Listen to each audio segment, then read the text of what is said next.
Welcome back to the Romans podcast, everyone. Welcome back to episode 7 now. I am here, Oscar again, the host, and my co-host again, Ollie, is Hello. here too. Hello. Yeah, still waiting for Joe to come back for Christmas, so it is going to be another one of just us two, but, you know, that kind of is nice sometimes as well. Like, it's good to have a balance of both. Sometimes just a nice one-to-one flow conversation. Nice little casual conversation. Yeah. But Joe, we want you back. Our best wishes to you. He's right now too busy doing Bath on Football Manager by the looks of things.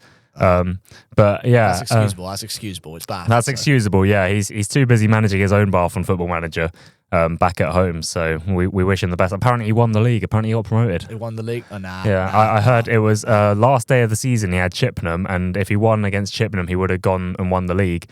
He lost against Chippenham, but apparently Dagenham and Redbridge also lost in the last day of the season, which meant he won anyway. So that's the Bath way. Switcherooski indeed. Ollie, how have you been anyway? Not recently? too bad. A bit tired from our football match that we had last night. It was a very difficult one.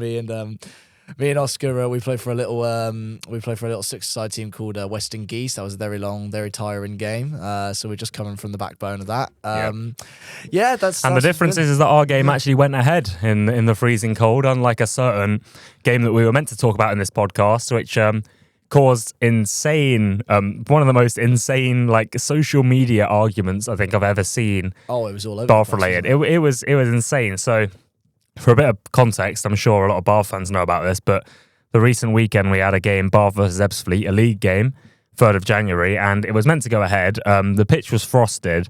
There was a lot of pitch checks to be done, basically, in this morning, but they all kind of took place a little bit late.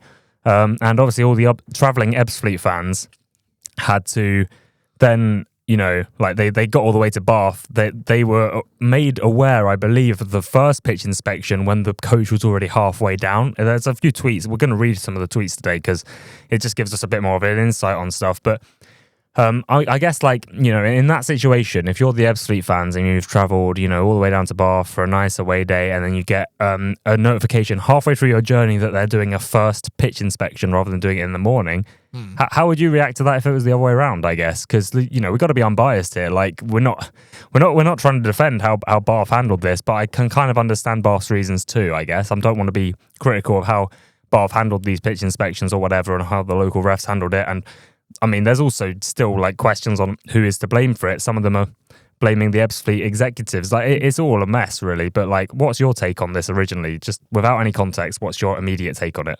Well, you do have to feel a little bit sympathy for the fans that have come in all this distance just to go see a game, and then they find out that not only, like you said, this hasn't happened right in the morning, so you can confirm the game, get the team ready, get everything ready to happen, and then instead you're carrying it on, and then you bring down another referee or you bring down someone else to come inspect it. It takes 2 inspections, and then just when the Ebbsfleet fans have arrived, now that's when they find out, game's cancelled. You made, I don't know how long the journey is from Ebbsfleet to Bath.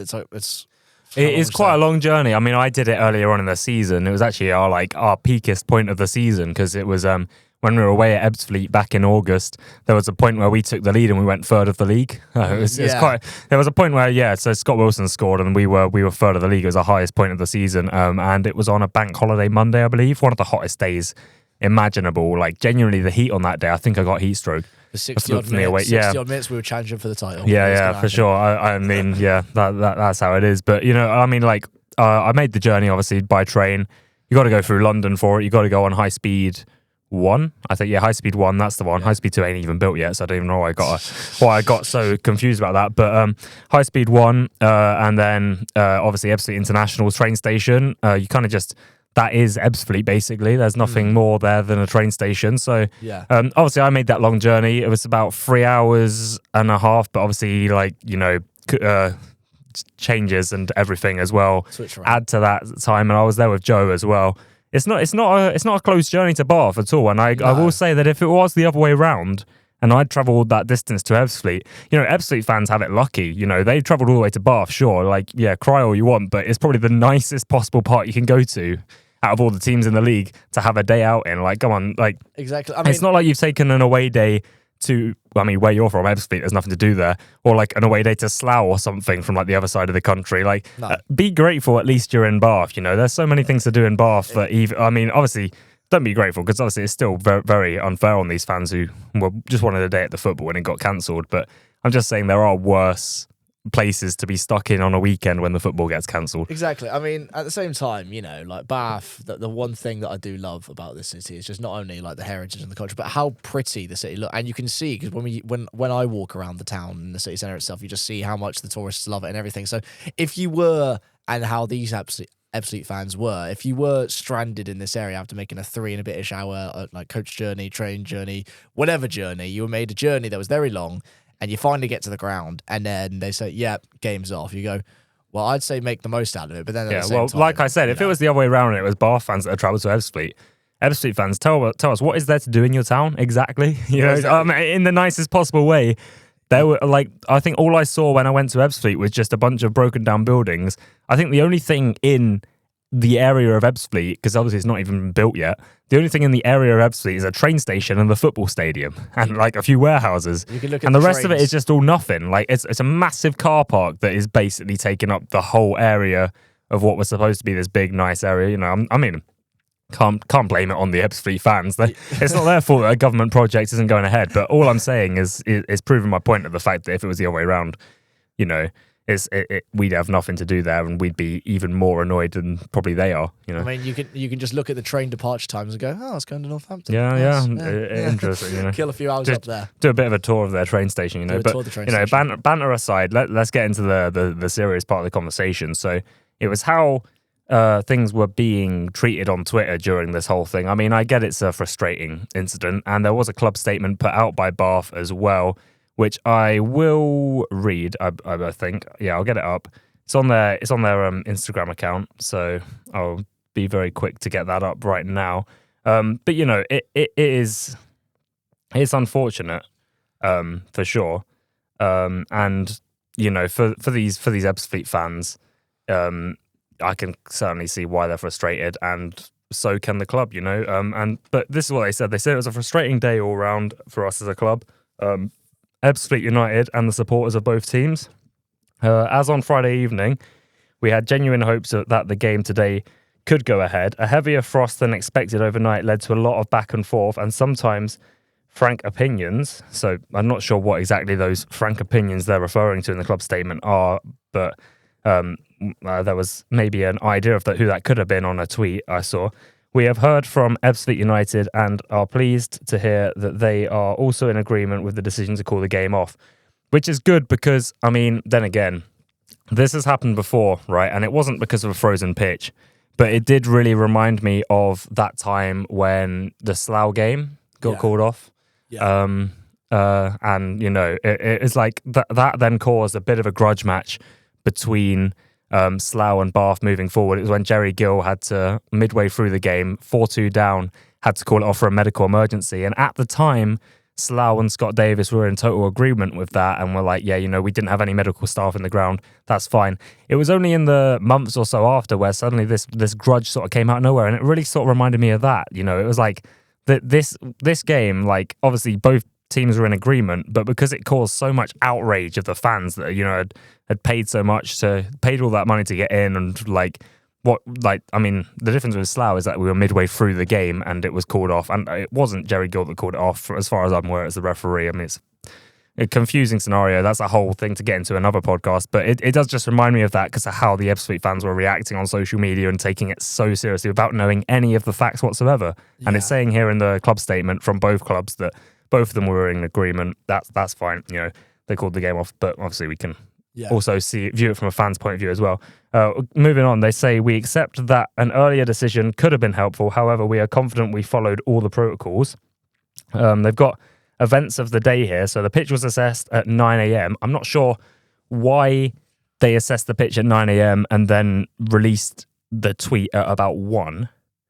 That I didn't understand that at all. Like, I think if they released that a little bit earlier, I don't think it was at 1. I think it was at 11 or so.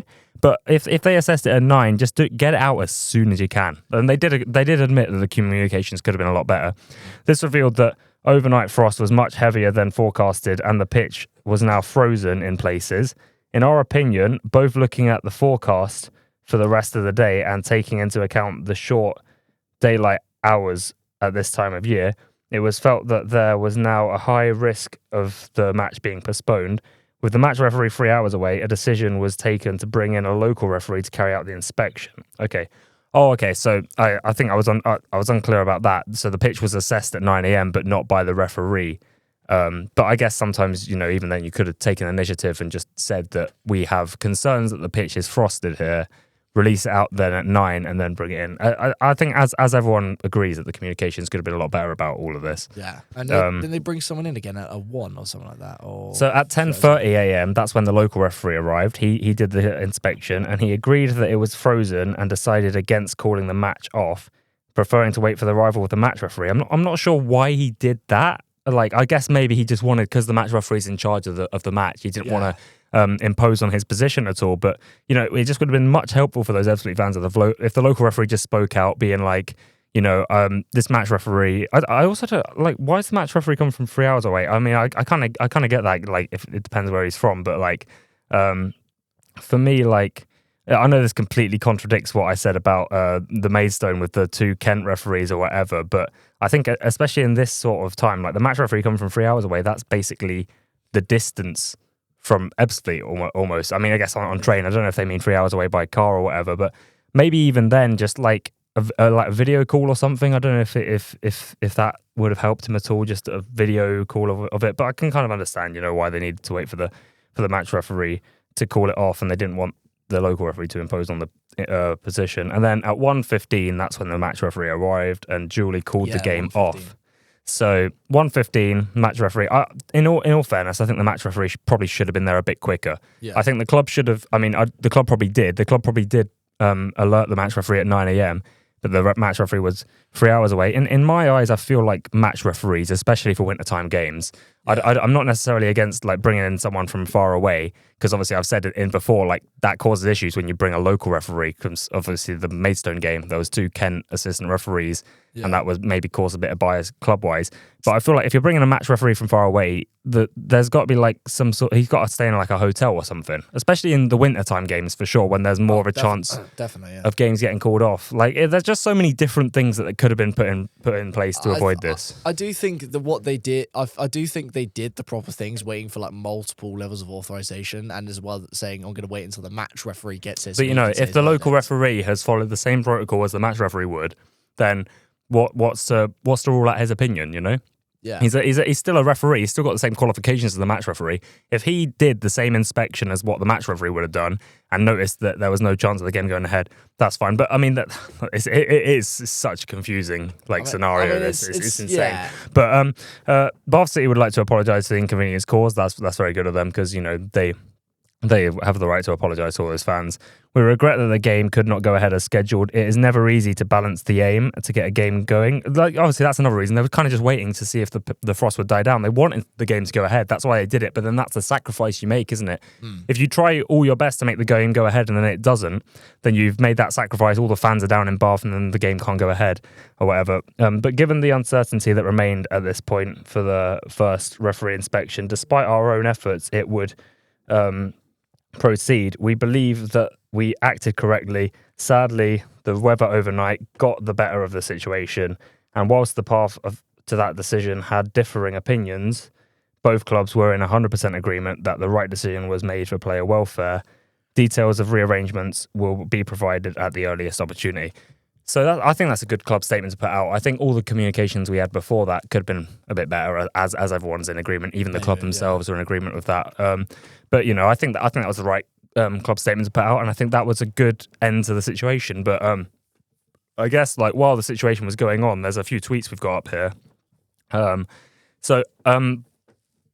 was a bit of drama, let's say, on Twitter about how Ebbsfleet were communicating with it. So it was the other club, and it was brought up by Bath City stickers that caused a lot of sort of tension. So I've seen these. He tried to claim that snide comms from Ebbsfleet's football club, and a lot of Ebbsfleet fans were really annoyed at this. I guess it did not help the situation really at all, in all honesty.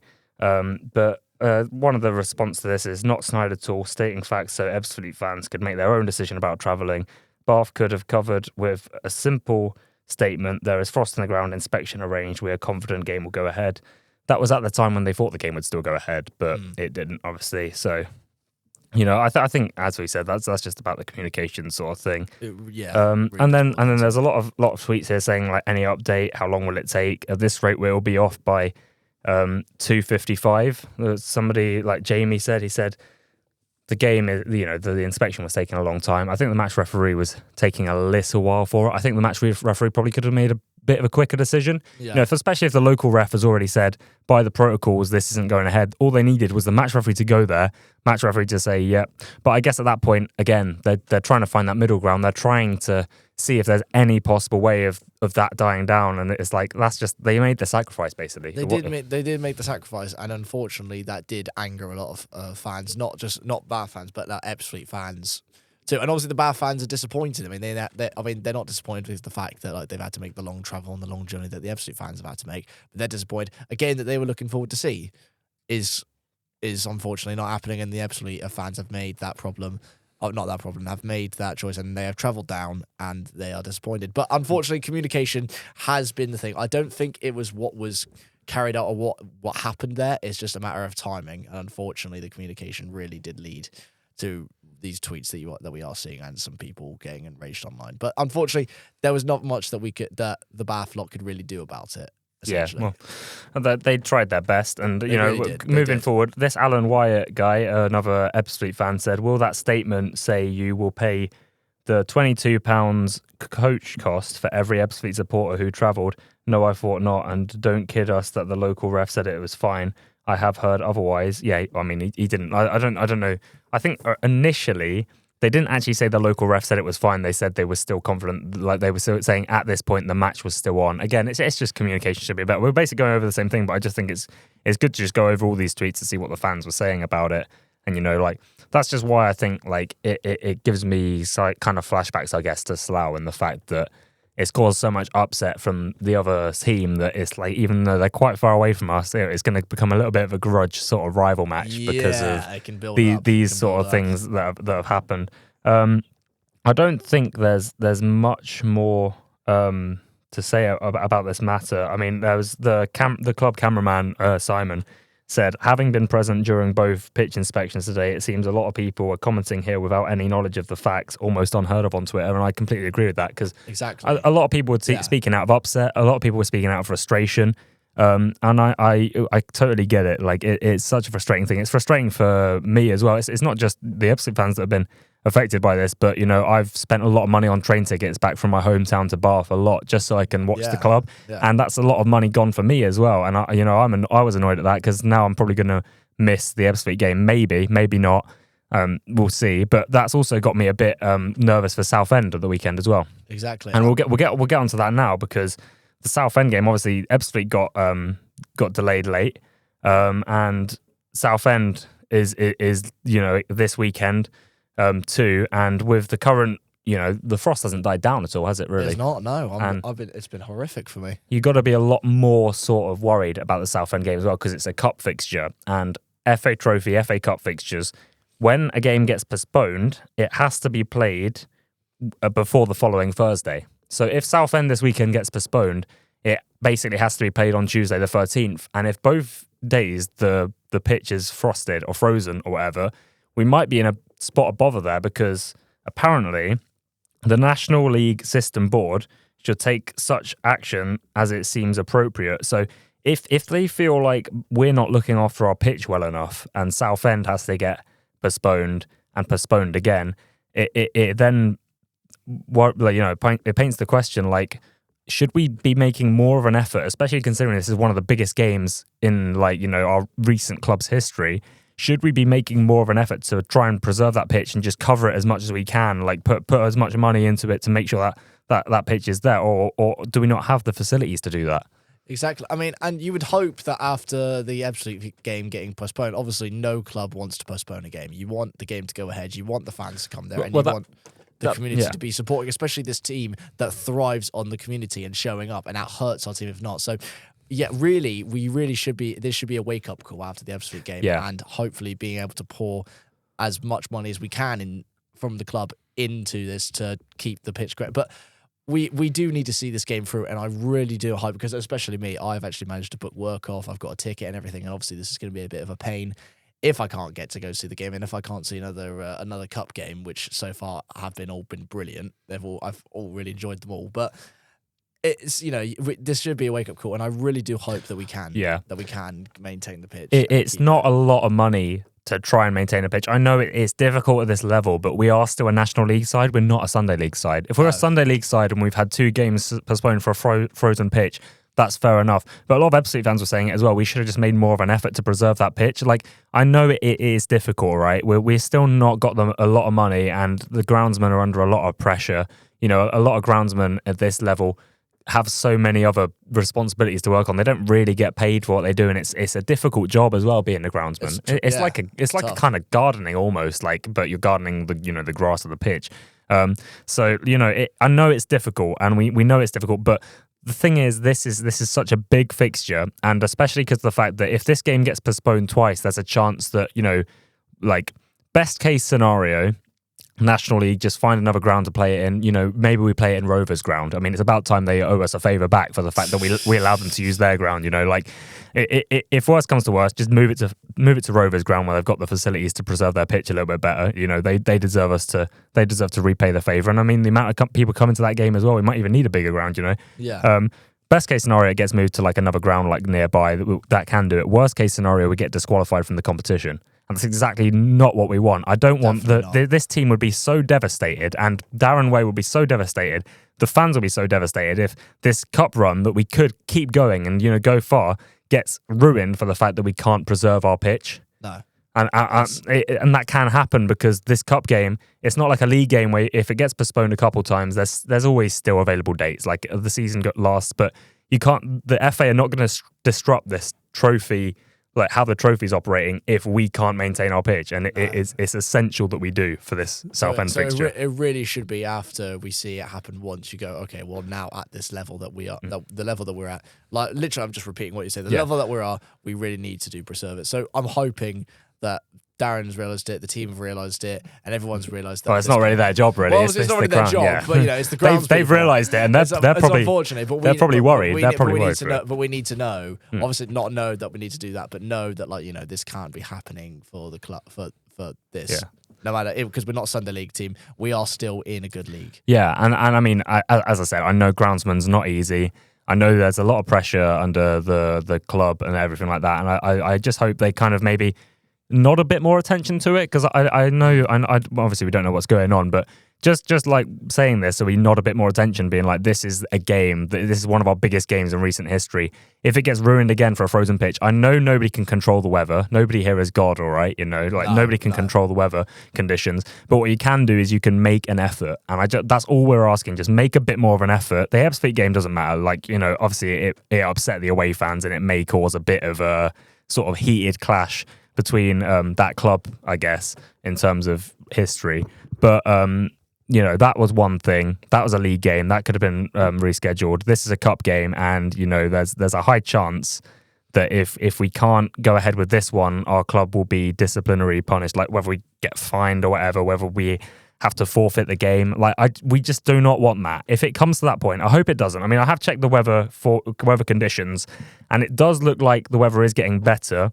There is forecast light snow on Saturday at the moment in Bath, and obviously if it is light snow, then most likely the pitch will get frozen on Saturday. But the Tuesday looks a little bit better. There's a bit of rain. It's going up to 9 degrees, 8 degrees sort of territory. Tuesday night might be done, but even then, even postponing the game to Tuesday night is a loss for us, because we're not going to get as many fans if it gets postponed to a Tuesday night. Like, we want to get as many away fans in as possible. That's what we've been looking forward for this Southend game for a long time. We want to fill up this ground, and if we have to postpone it to a nighttime fixture, that's already a loss for us, because we're going to, half of the numbers that we would have got, and so much money for the club is going to go. That's why it is essential. It is essential that this pitch is well looked after, because we cannot have an Ebbsfleet situation with Southend.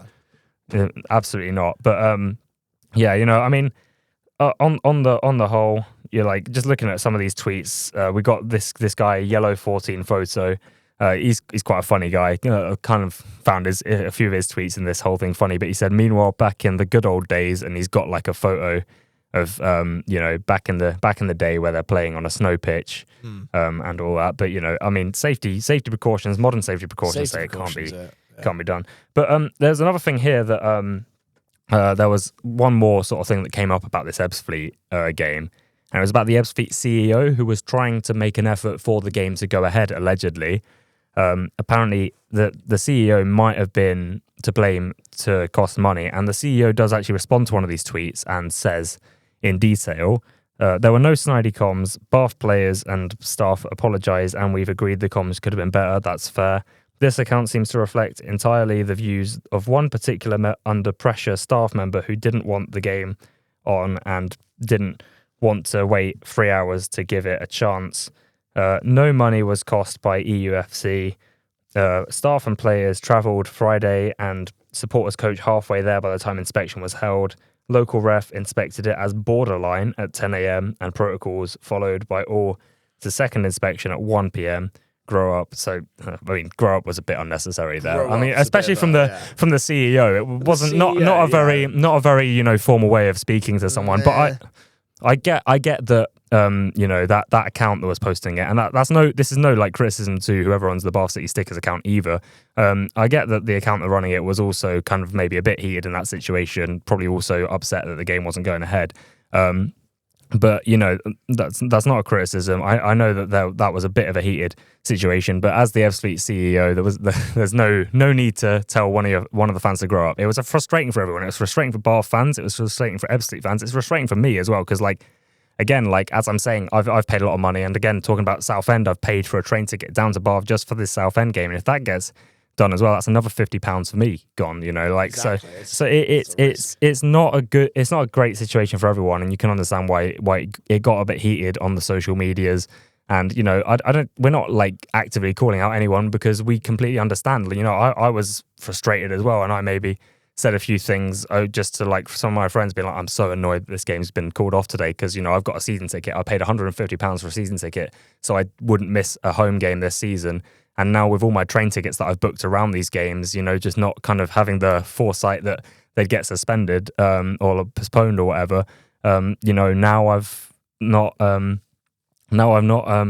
the opportunity to view every game and get my full money's worth of the season ticket. But that's just how it is sometimes. Unfortunately, that is how it is. That's how the game is at this league. But hopefully it's just like as we say, we just want more of an effort to maintain that pitch and just make sure it's all right in future, and just better communications to the away fans as well. Just so much different things that could make this a little bit better moving forward. But I mean, may I bring some? I mean, a little bit with. May I bring some positivity to this? Of course, yeah. It's been a very whiny podcast, but I felt like this was a big matter that we kind of had to get out of the way because there was no way we weren't going to mention all this in the podcast. Let's be real. But I'm going to bring a little bit of positivity, and I'm just going to say, so if the game does go ahead, this Bath v Southend game, which we're hoping we do, which we really, really, really do hope it does go ahead. What are you looking forward to? A lot, everything. It's as I said, the first podcast we had this year. It's my most anticipated game of the year. We're going to get big crowds. Darren said in his own interview that he wanted to get like people or even rugby fans down for it, like just everyone from Bath, as many people as we can. If it does go ahead, just everyone flood in. This is a game where we need the whole city behind the team. Yeah, we pray for miracles in this game because Southend they were League One 5 years ago, League One, which is crazy, and it's like it's almost like I know they are technically still National League side, and it's like kind of I guess the BTEC FA Cup some people call it. But it's still like the kind of equivalent of drawing like a football league side in the FA Cup. Like I know we're not away at their big ground, but they come into our ground and they're going to bring a lot, and it's going to be a lot of. They are the most supported team in non-league, so you can basically call them a football league side. Like yeah, I mean, and some people kind of say that the Torquay sort of image is a football league side, so like Southend is double that. Exactly. I mean, and then I've had a little bit of a look at it in 2021. That's when they were relegated from League Two to National League, and now that we see where they are, I mean, again, one of the most supported teams in non-league football, this is going to be a big big game. We thought Torquay was big.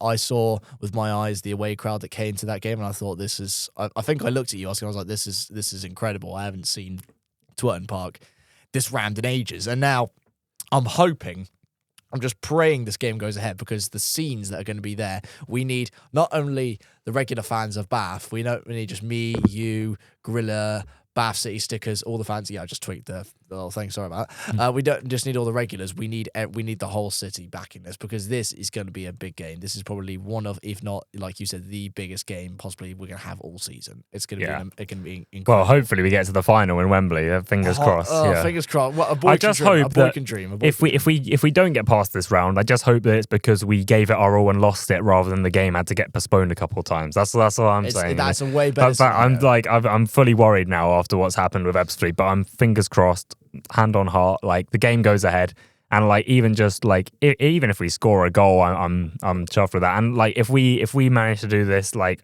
upset in the cup, it would be glorious, and it'll be such a big moment. What for if us. It's another nerve-wracking penalty shootout? I don't know if my heart can take that. If Binns is in goal, If Binns is in goal, we're sorted. No, that's not a disrespect to Harvey. Nothing against Harvey. He's just Binns is a better penalty saver. He guesses right. You know, Harvey's got, as we said in the last podcast, Harvey has his own qualities. Binns has his own qualities, and you know, I mean, we've gone through 2 penalty shootouts with Binns already, so fingers crossed we can keep the streak going. You know, let's just hope. But I don't know if my heart can take this. The first time I didn't know if my heart could take it. The second time, even just watching the highlights, I knew the score and I still couldn't take it. So I'm just really hoping third time it doesn't go to a penalty shoot, because I will probably cry. I will cry. Well, we've sadly run out of time for today's podcast. Obviously, we would have liked to talk about the football, but obviously there was no football that went ahead between our last podcast and now. So we didn't really have much else to talk about. A little bit of a preview for the Southend game. Fingers crossed it goes ahead. Just wanted to really kind of like go over the situation. And again, like, if we've mentioned anyone in this podcast, just remember it's not a personal call out or anything. We were literally just, you know, reading the facts, reading what happened, and just sort of understanding both sides of the story. You know, we completely understand that people are frustrated. Anyone that we've mentioned in this podcast, it's not a direct call out or like anything like that. Yeah. And obviously anyone listening to this podcast, anyone we've mentioned, even like Ebbsfleet CEO and everything, just don't escalate any further. It's completely unnecessary. You know, that thing happened. We weren't trying to escalate any further in this podcast. We just wanted to read over what people were thinking and, like, you know, just sort of clear things up a little bit, you know. Exactly. But that's the last mention I think we need of this. And hopefully, you know, there's not a new grudge match between the two clubs, because it's just unnecessary, really. Everyone was trying their hardest that day, and it just unfortunately did not work out. No. But, you know, thank you for listening. We'll see you next week, hopefully talking about the Southend game, and fingers crossed, best of luck, Bath. This is a big fixture.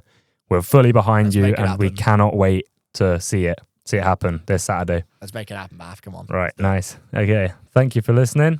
All right, ta-ra, Ollie. guys. Yep, you've been a great insight again. I've been trying. Don't worry about it. And we'll see you all for the next episode. Goodbye. Ta-ra.